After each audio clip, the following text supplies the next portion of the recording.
রাজনীতি উঠে গেছে। বাংলায় বন্ধের রাজনীতি করে 34 বছর যারা বাংলার সংস্কৃতিকে ধ্বংস করেছে, বাংলার অর্থনৈতিক অবস্থাকে ভেঙে দিয়েছে, বাংলার যুব সমাজের মেরুদণ্ড ভেঙে দিয়েছে, তার বিরুদ্ধে মমতা বন্দ্যোপাধ্যায় বলেছিল ক্ষমতা এলে কোনো রাস্তা বন্ধ করা যাবে না।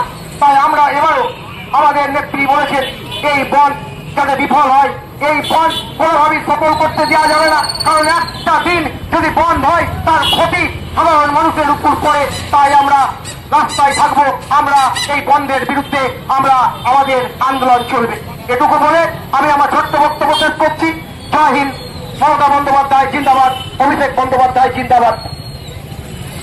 যে অরাজকতা তৈরি করেছিল, পুলিশকে পরাজিত করেছে, পুলিশকে আক্রমণ করেছে, তা সত্ত্বেও আমাদের দল, আমাদের প্রশাসন অনেক সংযম দেখিয়েছে।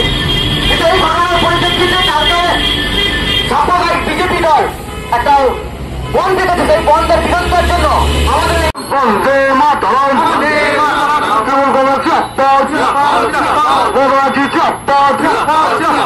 আগামীকালে কর্মনাশা বন্ধ ব্যর্থ করুন, আগামীকালে কর্মনাশা বন্ধ ব্যর্থ করুন, কর্মনাশা বন্ধ মানছি না, মানবো না, কর্মনাশা বন্ধ মানছি না, মানবো না, কর্মনাশা বন্ধ মানছি না, মানবো না, আগামীকালে কর্মনাশা বন্ধ ব্যর্থ করুন, আগামীকালে কর্মনাশা বন্ধ মানছি না, মানবো না, অবদার্থ বিজেপি বাংলা থেকে বন্ধ হবে আগামীকাল।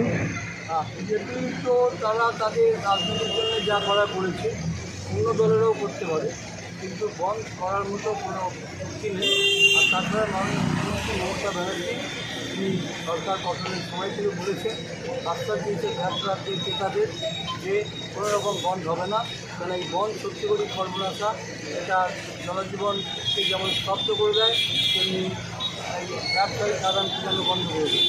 কাজে এটা কোনোভাবে বরদাস্ত করবে না। আমাদের মাননীয় মুখ্যমন্ত্রী বা তার সচিবালয় থেকে ইতিমধ্যে জানিয়ে দিয়েছে যে রাজ্য সরকার বিরোধিতা করছে এবং তৃণমূল কংগ্রেস বা রাজ্য সরকার সবসময় ব্যবসায়ীদের পাশে থাকে আসে।